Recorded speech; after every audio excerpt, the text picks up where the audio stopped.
Heavyweight boxing fans, what's the deal? All right, man, a little spur of the moment live stream. Want to tackle a few get some more light up in here, man. Tackle a few heavyweight topics, man. You guys hit the like button on your way in.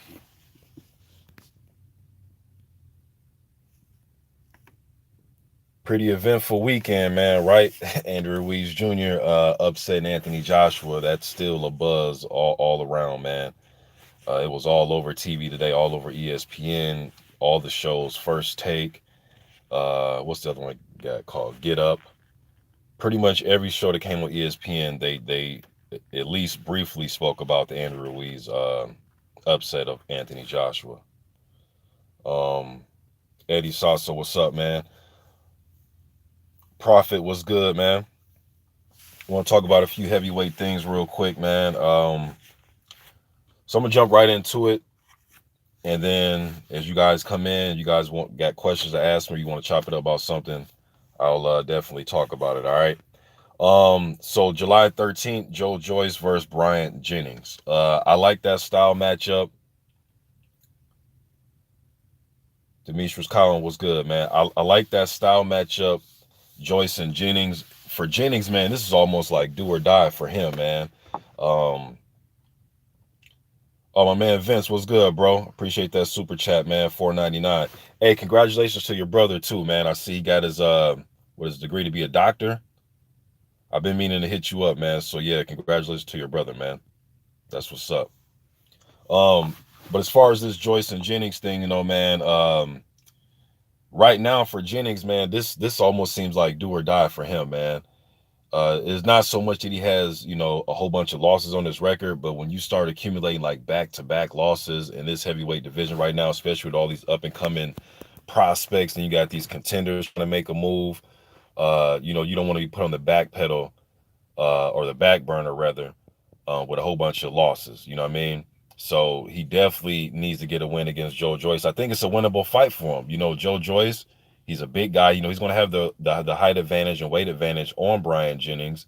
But this isn't the first time Jennings has, been in there with big guys. He's been in there with Klitschko, was just in there with, what's my man's name? Dimitrenko not too long ago. You know what I mean? So definitely know how to handle himself in there. He even fought Daniel Martz, who's a big dude, but Daniel Martz isn't on the level of a Joyce. But it's a winnable fight if you break down the styles of it, because Joyce is going to come forward. He's very predictable with his attack because he's putting up the high guard, come forward, put a lot of pressure on you. That's pretty much the way he likes to fight. Now, I've seen him mix it up and do different things, but his bread and butter is high guard, come forward, and just battle of attrition and try to just beat you up. That's pretty much it, man. So Jennings, I don't believe is going to have to go looking for Joyce in this fight. Jennings did a good job, in some of his fights, like with the Rivas fight. He got stopped late in that fight. Jennings can move around pretty well. He even showed in the Dimitrenko fight a little bit. Even spots in the Ortiz fight. Just in a lot of his fights, I'll see him in spots. Sometimes Jennings will throw the high guard up as well and want to get close and bang. And that may get him in trouble in this fight. Now, for us, the fans, it'd be a very entertaining fight. You dig what I'm saying? But I think he's going to have to mix it up, move around a little bit, try to get Joyce off rhythm by moving around a little bit, sneaking in and throwing hard 1-2s and hooks, and then move around a little bit. Kind of mix up the rhythm on Joyce, man. If he goes in there and just try to go to war with him, or he gets caught in a situation where he starts to fatigue, or Joyce is cutting off the ring effectively, or Jennings just decides to go to war with him, then it's going to be an uphill battle for Jennings, in my opinion. All right. But hey, man, Jennings sit down on one of them hard shots, man, and turn over a left hook or a big right hand, and he may stun Joyce. Joyce doesn't have the best head movement. You guys know how I feel about head movement, man. And it was evident this weekend, right, with AJ and Andrew Ruiz, man. I'm big on head movement, man. If I was training a fighter, I always like to say that I will start from the ground up, meaning I will work. All right, we're back. I will work on their footwork first, and then definitely head movement, man. Before I teach them how to throw any punches or combinations or jabs or right hands, man, work on your footwork and moving your head, man. A lot of these guys that I've seen, and that's why I was saying that Anthony Joshua is not, he's not an anomaly. He's not the only guy that doesn't, in my opinion, move his head enough. There's a lot of guys. Joyce is another one. F. Jag was another one. But that's just me and what I think. You dig what I'm saying? These guys are the professionals, right? Some guys, they like to take the half step back or the step to the side, either to the left or the right. You know, but that high guard, not going to move my head, let you get off punches, and then I'm gonna let mines go. That's a tough way to make a living, in my opinion. All right. Joyce has, or Jennings, I believe, has the reach advantage. I think his is 84, and I want to say Joyce is 80 or 81. Somebody correct me if I'm wrong. But Jennings sometimes, in my opinion, doesn't pump his jab out enough. He doesn't use it enough. The Ruiz fight, he was, probing with it here and there, but I mean, really sticking it out there and making it count, doubling and tripling up on the jab, man. I think that will be a good effective punch for him. Um, Joyce, instead of just head hunting, I think if he also goes to the body and try to slow Jennings down to reassure himself and make sure that Jennings won't be moving around a lot, if it's by choice for Jennings, is go to his body, tear that body up, take them legs away. You dig what I'm saying? So that's my opinion about that, man. It could be a war because if you guys been up, if you guys haven't seen the footage, if you guys go on my page, you type in Jennings versus Charr sparring. They had a hell of a sparring session. I think I got like a minute or 2 minutes of their sparring session where they were just going to war in the corner.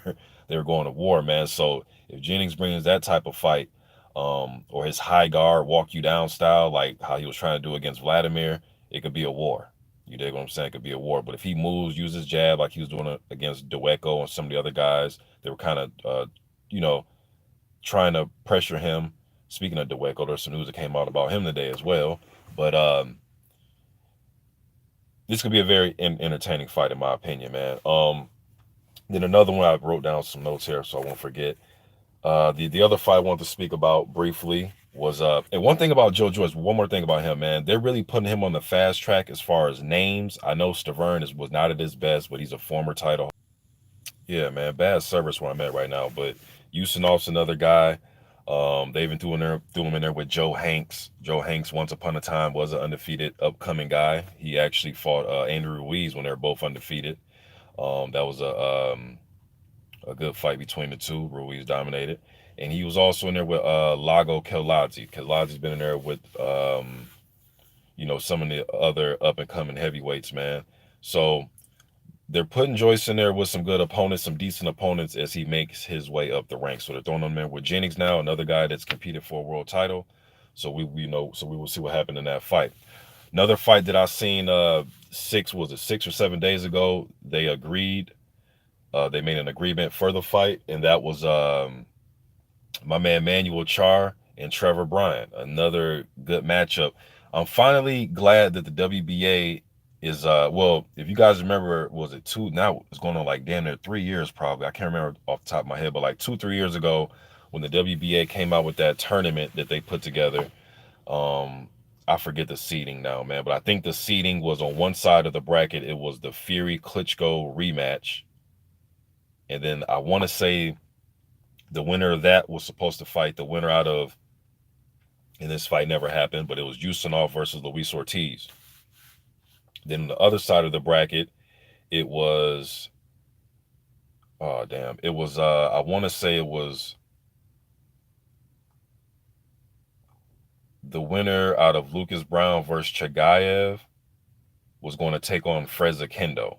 I believe that's how the bracket broke down. But anyways, man, the WBA president going into that tournament when it was first fixed up, he was saying that they're going to eradicate all these minor WBA straps, like the interim, the regular. Their plan was to eradicate all those minor straps in the heavyweight division with their WBA title, okay? They have yet to do that. And to me, it just comes down to them just wanting more purse bids. You got to, find a way to keep the lights on, right? So, speaking of lights, these lights just went off. But, you know what I mean?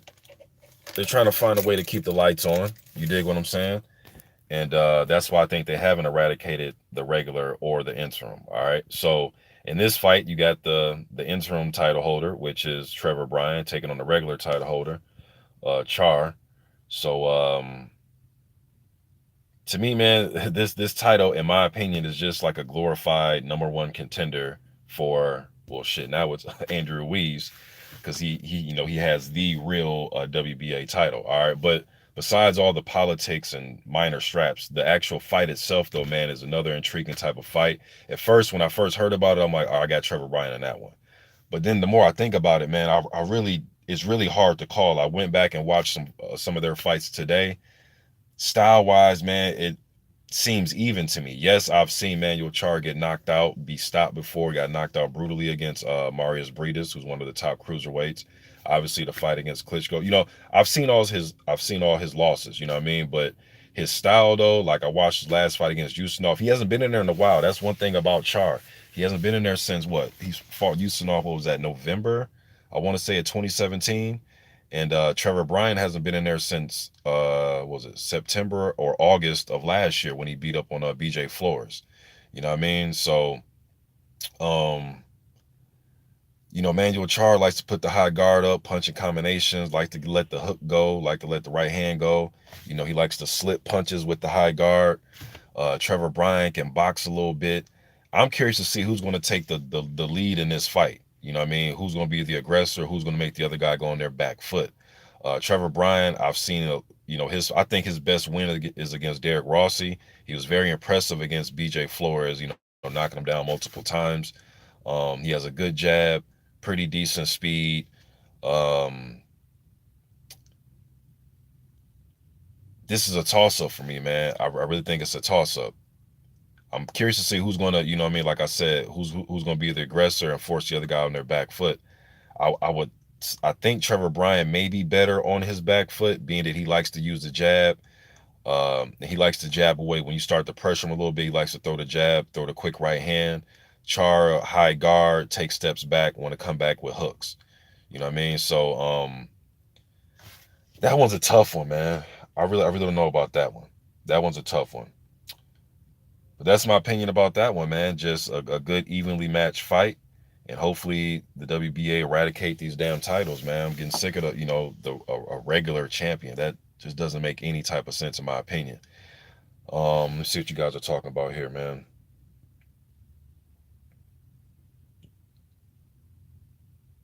Oh, lawyer, my bad. Body snatcher. He's a lawyer. I knew it was a doctor or lawyer or something like that, man. But congratulations to him, though.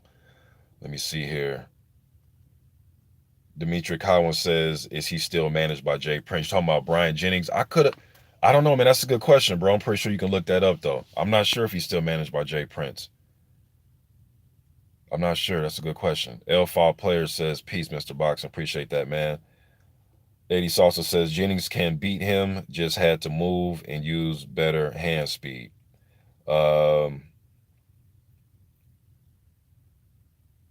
So Patrick for Life says Jennings has to use his hand speed to win. Yeah, use his hand speed and use his legs, man. Keep that high guard up, catch shots, pick them off, parry. You know what I mean? Just get out the way. Just don't stand right there in front of Joe Joyce. I just don't think Jennings is that type of power puncher like that. I do think he can pop a little bit, but I don't think he's this devastating power puncher. But if Joyce comes in there not moving his head and just only worrying about his shots, he get caught with the right shot, man. His legs may start to do a dance. You never know. Eddie Salter says, question, can Andy Ruiz fight someone else before Anthony Joshua? I'm not sure what's up with these rematch clauses, man.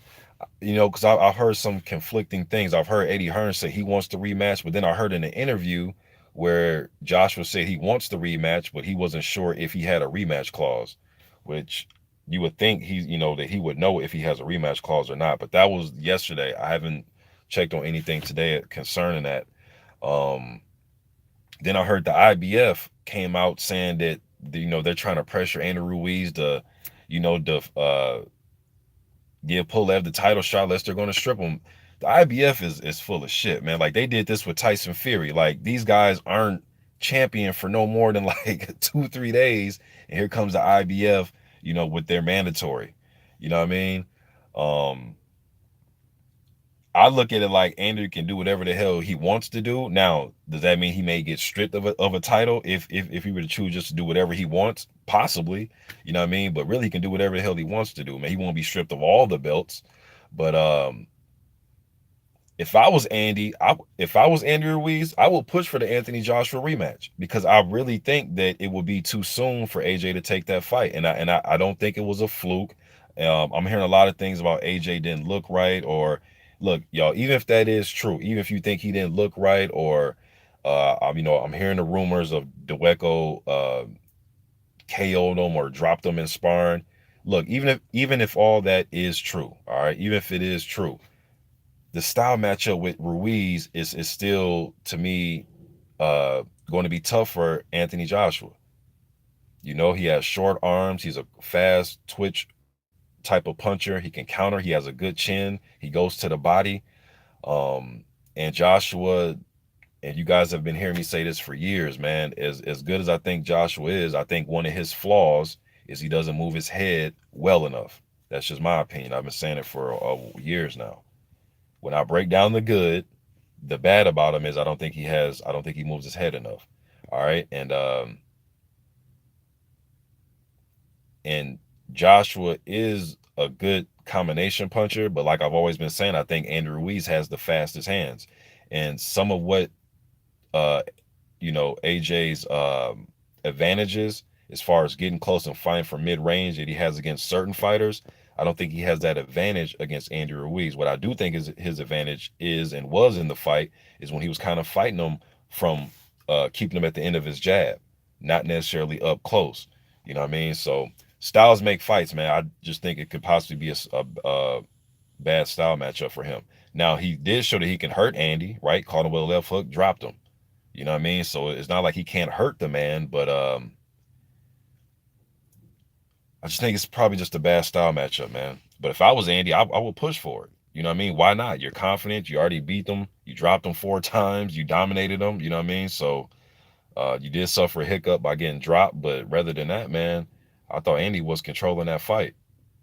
You know, the first 2 rounds was kind of The second round probably gave to AJ though, but the first round was kind of a toss up, fill out round.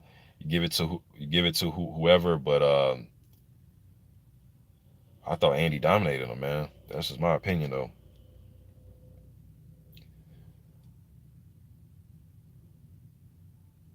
True Bro says, "What's the truth on AJ having a panic attack in the changing room before the fight?" I heard about that, bro, but I can't confirm that. I can't deny. I have no idea, man. I've heard the rumor allegedly, but I don't know if there's any truth behind that, man.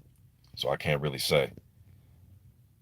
The Beyonder says Andy can fight who he wants, but will probably get stripped. He could even get stripped if he does the rematch. Yeah, that's crazy, man. And from what I'm hearing, it's just the IBF. I haven't heard about the WBO and the WBA saying anything yet. I don't think the WBA would really say anything really as of right now because they just ordered Trevor Bryan versus Manuel Charr. You know what I mean? So I would think logically the winner of that will get first dibs at fighting Andrew Ruiz if he's still the title holder when that time comes around. But you know these sanctioning bodies, man, they kind of change up stuff as they go. Loke Dog, what's good, man? He said, holla at your boy Loke Dog, what's good? What's up with it, man? Scott70 says, hard ask for Jennings coming off a KO to fight a KO artist in his own backyard. Yeah, it's going to be an uphill battle, man. I think, and knowing Jennings and he has a fighting heart, I think he will just go to war. I think Jennings is going to go to war sooner or later in that fight, and we'll see how it pans out. Leo Donald, what's good, man? He says late to the party, what's good, bro? Not much, man. Just talking about these couple fights. This Joyce Jennings and Manuel Charr taking on Trevor Bryan. DOG 215, what it do, bro? Loke Dahl says Jennings representing Philly. I think he can beat Joyce on points.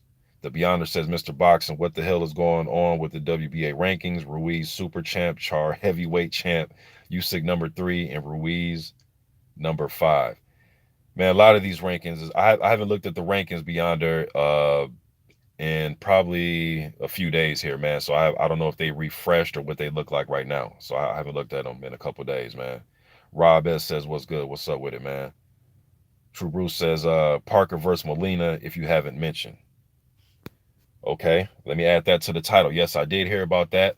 Parker versus Molina. First of all, let me say this, man. Shouts out to my man Eric Molina. Shouts out to Robert Zapata. I'm cool with Robert. We've spoke behind the scenes for hours before. That's Eric Molina's trainer. Eric has got a lot of chances, man. You know what I mean? So he's what he fought. He fought Wilder and Joshua. I think he fought them like 18 months apart. You know what I mean? Then he was put into a WBC title eliminator against Dominic Brazil. That's how Brazil ended up becoming the mandatory. Now he's getting another shot to fight Joseph Parker, man. So for his sake, man, hopefully he can pull off a big upset for his sake. But when I break this down and take that out and I break it down just style wise, it's going to be an uphill battle for Eric, man. Eric does have a hard left hook. He is going to come in shape. He is going to fight with a lot of heart. Parker, in my opinion, is a little bit more versatile, is more versatile than him. He can fight off the back foot. He can move. He can be a bulldog when he chooses to. He can get close and mix it up on the inside. I think him and Andy Ruiz have the fastest hands in the division as far as throwing a combination, in my opinion. Um, it's gonna be an uphill battle for Eric, man. I really think that. But if he can go in there, just keep a high, tight defense, try to get close to land his left hook, try to establish a jab if he can. Hopefully, he doesn't get caught over his jab by Parker's quick combinations and quick punching. Maybe he can make something happen with a big left hook. But I see Parker winning that fight based on styles and where they're at in their career right now. I think he's the younger, fresher guy. Um, yeah, I see Parker winning that fight, man. But I wonder what happened with Parker and Chisora. I know that Parker and Chisora was like a month ago. They were talking about getting them in the ring together, man. So I wonder what happened with that.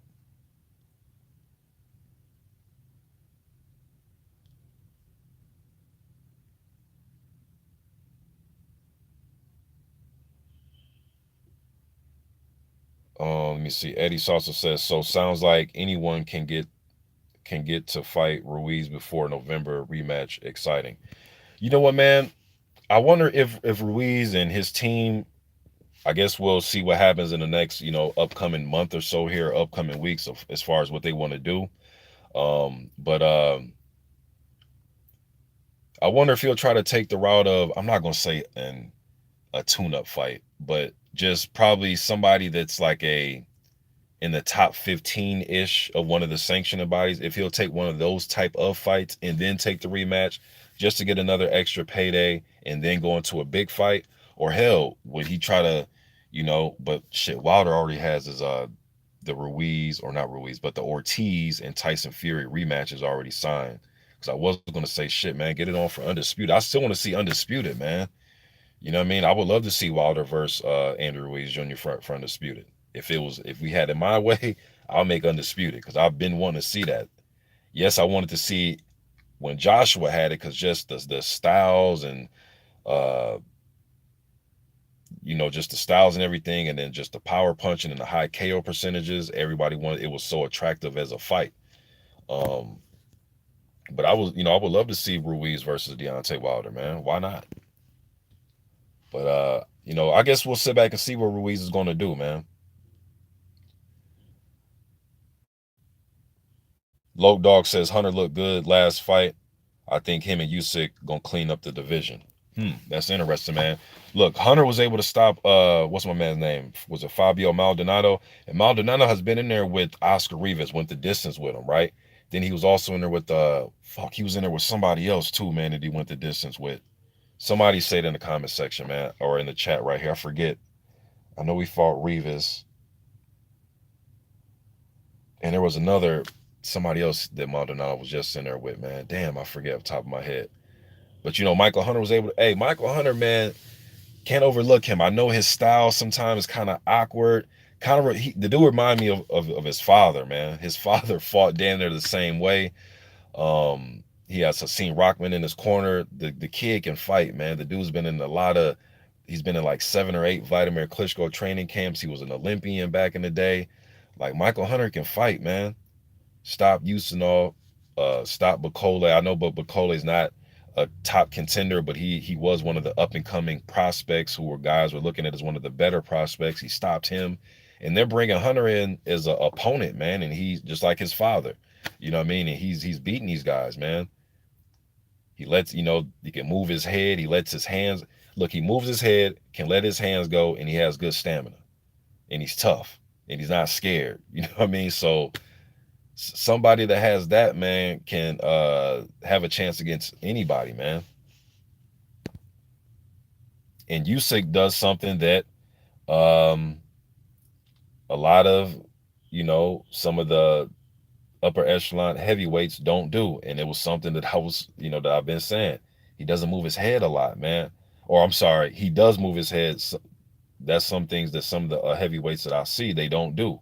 You know what I mean? And Usyk is one of those guys. He moves his head. Will he be able to take those big, powerful shots? Well, I guess we'll see. I mean, Gassiev doesn't punch soft. You know what I mean? And Gassiev actually moved up to heavyweight as well. You know what I mean? So, but Usyk did a good job moving his damn head, man, and he has good legs. You know what I mean? I think that's being uh people aren't really taking that into consideration, man, is how much head movement can help you along the way, man. Along with his pedigree and you know, his to me, his power is going to be more of punches you don't see coming from him. I know he does the whole he likes to pepper guys, but I think he'll sit down more on his punches at heavyweight.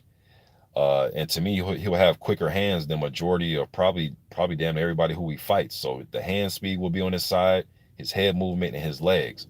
Maybe the overall punching power won't be on his side, but he'll bring some attributes in that ring that will be on his side, man. Timothy Moan, what's good, brother? You guys go check out my man Timothy Moan, man. He's a up and coming undefeated heavyweight prospect, man, out of Louisville, Kentucky, man. Go check my man out. He says new fight date, brother. I may go to camp with Joey DeWeco if he needs me. Hashtag we working. You guys go check out my man Timothy Moulton, man. And Timothy, I'm gonna do a vid on your next fight, bro. I was gonna do it on your last one, but the guy ended up pulling out, man. So when you get that fight date, bro, I'm gonna go ahead and drop a vid, man. But y'all go check out my man Timothy Moulton, man. Rich77 says, yeah, I agree. Andy is too fast and style. Scott 70 says, gorillas in the camp.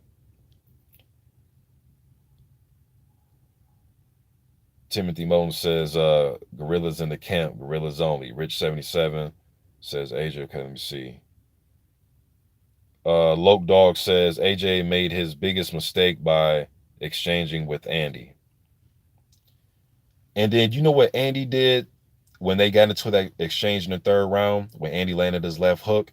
What did Andy do to set up that left hook? Can somebody tell me real quick? Let me just scroll down and see. Well, I'm going to just tell y'all anyways, man. He moved his head. He ducked down, came back up with his left hook. Josh was sitting there, head straight up, worrying about landing his shots. I know, but look, I know he was going for the kill, so I'm not going to dock points from Anthony Joshua from going in there and trying to, hey, you had a guy that just got up off his ass, you landed a big left hook, you went to go finish him. Nothing wrong with that. But sometimes I think he he gets caught in not moving his head when he's trying to finish guys. You know what I mean? Wilder got caught against Brazil. Remember when he went to go finish Brazil before he knocked out with the one punch knockout? But when he buzzed Brazil with the right hand and Brazil's damn head snapped and hit his damn shoulder, Wilder went across the ring to try to finish him.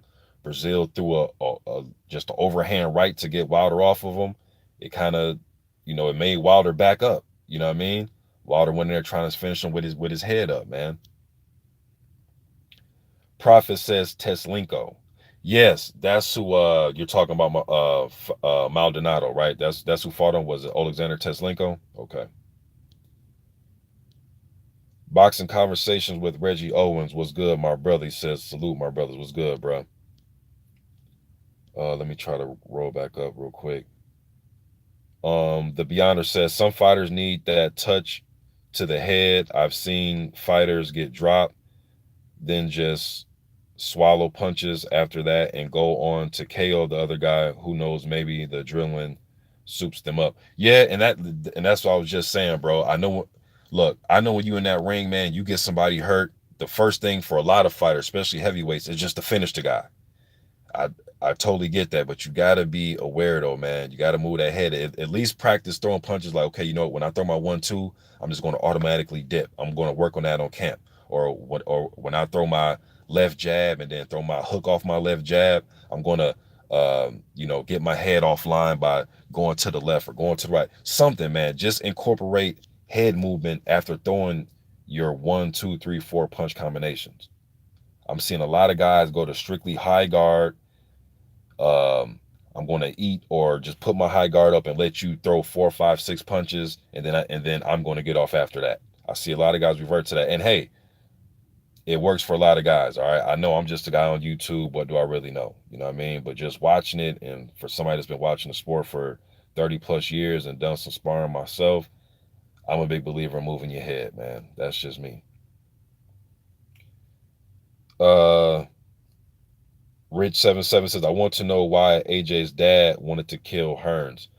Now, again, this is allegedly, all right, y'all. So don't say, Mr. Boxing, you're putting out propaganda. This is allegedly. I don't know if I can't confirm it, but the rumors I'm hearing allegedly is his pops was upset because allegedly he got knocked out or knocked down or hurt very badly against Joey Daweko 8 days before the fight. Allegedly, I read that on World Boxing News. You guys go to worldboxingnews.com. I think it's .com, but World Boxing News, WBN. Go to them, and you guys can see the article. It's up there. It was up there all day yesterday about him allegedly being knocked out by Joey Daweko. All right.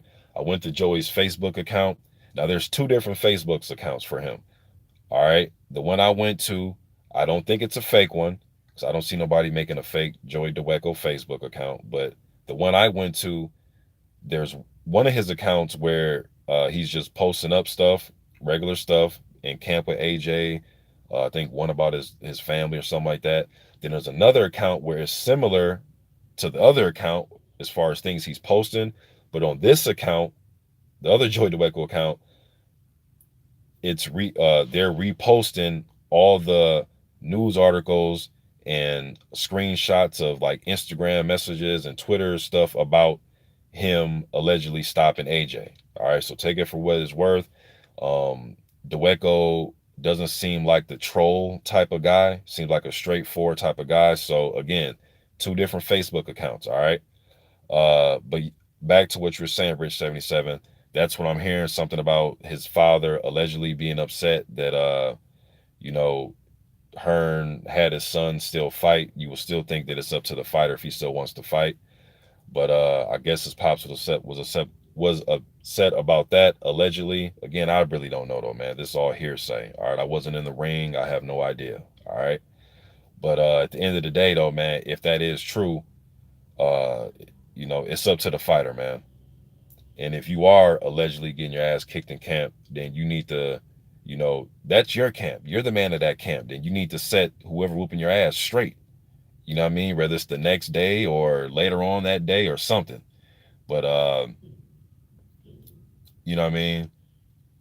If you in there, you can't be getting beat up in your camp, man. Now, yes, I understand, Mike Tyson got knocked down by, was it Greg Page that knocked Tyson down before the Douglas fight? I believe it was Greg Page that knocked Tyson down before the Douglas fight. Muhammad Ali, when he was preparing for Big George Foreman fight, I know there was a young Eastern assassin, Larry Holmes, in there was working over Ali. You dig what I'm saying? So you always hear stuff about camps, man, but hey, man, it's your camp. You got to go in there and show people in your camp why you're the champ. You dig what I'm saying? But again, like I said, man, all this stuff is alleged. I really don't know how true all this shit is, man.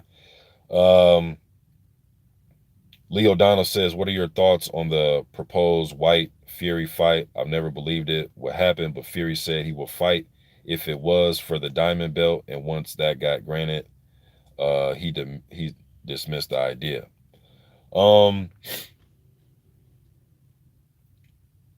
Tough style matchup for Dillian Whyte. Tyson Fury is a tough stuff, man. He is especially if you're the type of guy that wants to go in there and knock somebody out. He's the worst dude to fight, man. Especially now, it's one thing like with Wilder. Wilder's throwing long range bombs with the right hand. Dillian wants to get kind of close to throw that big left hook. Maybe he can catch him with a big left hook or put some pressure on him, man. But Tyson Fury's a fucking tough style matchup, and he's very strong on the inside. I can see him uh, getting off shots from the outside, quick shots on Dillian Whyte. And when they get in close, instead of trying to have an inside fight with him, just tie him up. If he's able to tie Vladimir Klitschko up, and Klitschko was one of the strongest guys on the inside when it comes to clinching, putting that vice grip on you, you know what I mean? He's one of the strongest guys, and Tyson Fury was holding his own tying up Vladimir Klitschko. Almost seemed like he was stronger than Vladimir in that fight. I ain't talking about physiques. I'm talking about just brute strength. Seemed like he was the one that was getting the better of the clinching. So I think it's a tough style matchup for Dillian Whyte, man.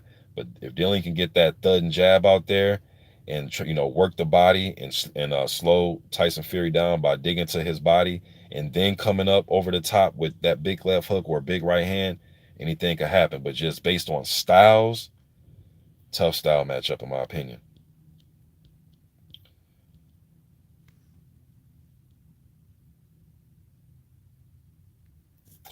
Damn, y'all, it's 2:58 a.m. I gotta run, y'all. Shit. Appreciate y'all showing up, man. I'm gonna try to go live again tomorrow, talk about some more heavyweight fights, man. But I gotta run right now, man. Appreciate y'all showing up though. I'm gone.